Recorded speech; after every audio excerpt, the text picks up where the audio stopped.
Só viúvos da lei podem casar com Cristo. É o que Paulo diz. Enquanto você não deixar a lei morrer em Cristo, você não vai aproveitar a graça de Deus. Ninguém aproveita as núpcias que Jesus oferece de um casamento com Ele se você ainda está casado com a lei. Se você ainda acha que é salvo pela lei, que é santificado pela lei, que a sua vida tem que ser feita de exterioridades e que só são validadas pelas práticas minuciosas da lei de Moisés. E eu não estou falando só dos 10 mandamentos, do chamado decálogo. Eu estou falando das leis todas, porque você veja, não tem ninguém brigando por pauta de costumes, por exemplo, no atual governo, baseado nos 10 mandamentos. O divórcio passou no Brasil em 78. E ninguém fala no assunto, nem os pastores, nem os crentes, até porque a maioria deles já se divorciou, casou de novo. Então, é uma escolha seletiva de que mandamentos da lei é para cumprir. Honrar pai e mãe. Muita gente que diz, não, eu prefiro dar o meu dinheiro para a igreja, porque o pastor fulano de tal disse que se não der o dinheiro para Deus na igreja que eu frequento, Deus não aceita em lugar nenhum. E aí, você vai e faz o que estão ordenando, mas não tem nada a ver nem com o decálogo de Moisés. Essa coisa toda de não tomar o nome de Deus em vão é a maior balela. O que mais se faz é tomar o nome de Deus em vão, é mentira em nome de Deus, fake news em nome de Deus, invenções as mais variadas em nome de Deus. Deus virou mentira. Deus é mentira. Deus não é verdade. Deus é invenção. Deus é criação.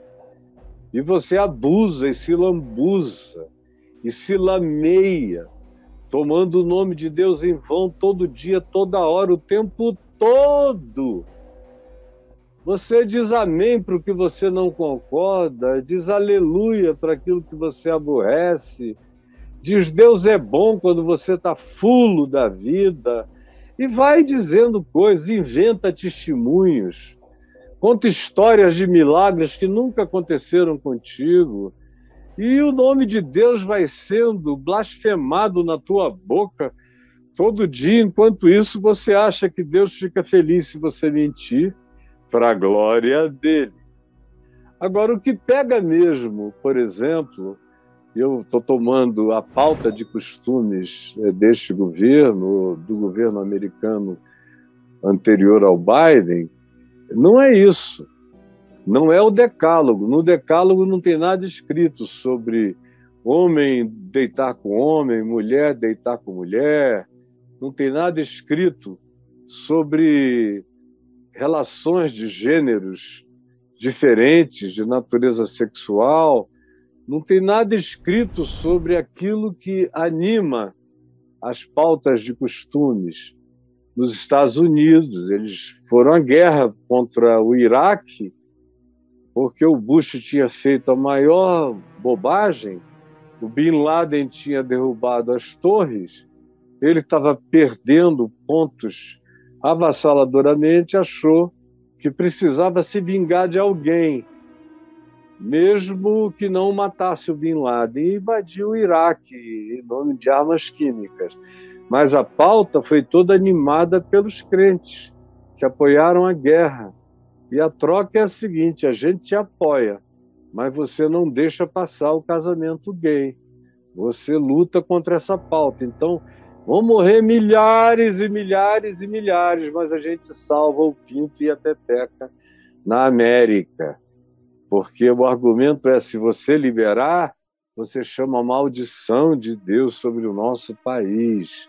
Mas não tem nada a ver nem com os 10 mandamentos. Portanto, a lei que mais faz mal, que em vigência mais vai perturbando a mente das pessoas, são aquelas que trazem as condenações. Se fizer isso, é punível em tal e tal circunstância. É criminalizado assim e assim. Ou é expulso, ou cai em ostracismo, ou o nome dele fica proibido.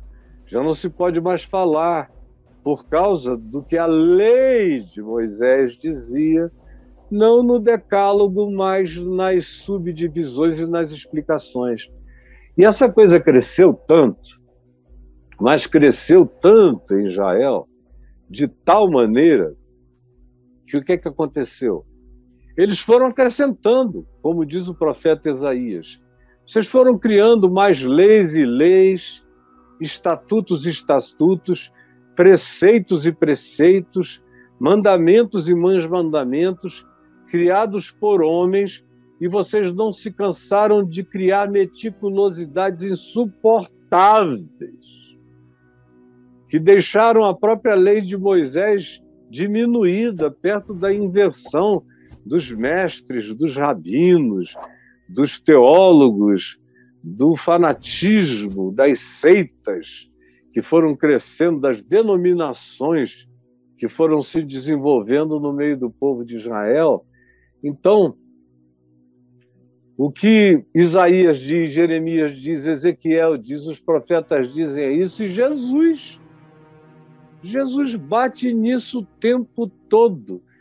E, para não ir longe, tem um capítulo inteiro em Mateus 23 que é só batendo nisso e dizendo como é que aquelas pessoas estavam ficando, como elas tinham uma aparência por fora de falsa piedade, por dentro eram entes podres, pútridos, malignos, cheios de homicídio, de mentira, de ódio, de hipocrisia.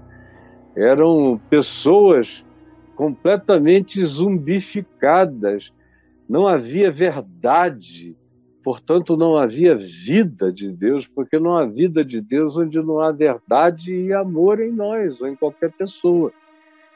E é essa a situação, e é esse o contexto aqui de Romanos 7, que anima Paulo a conversar com essas pessoas, porque, como eu disse outro dia, ontem, eu creio, lá naquela igreja de Roma, estava cheio de judeus.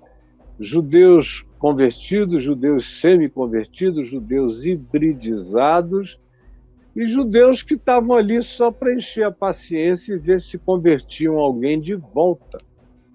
Levavam para o judaísmo, deixando a fé libertadora do Evangelho da graça de Deus em Jesus. Esse é o ambiente, esse é o contexto. É disso que se está falando. E é isso que está em vigência entre nós.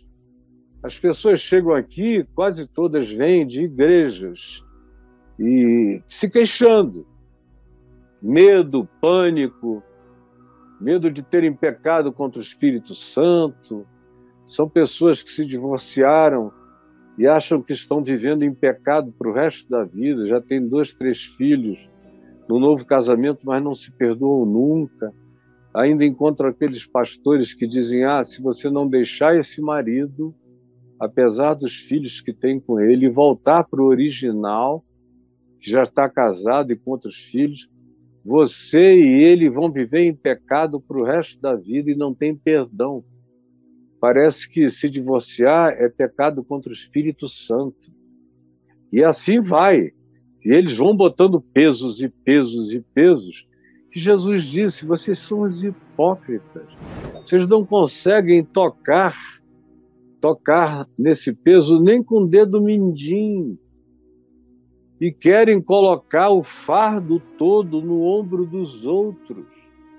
Para vocês, particularmente, na casa de vocês, na família de vocês, com os filhos de vocês, o que vige é outra história.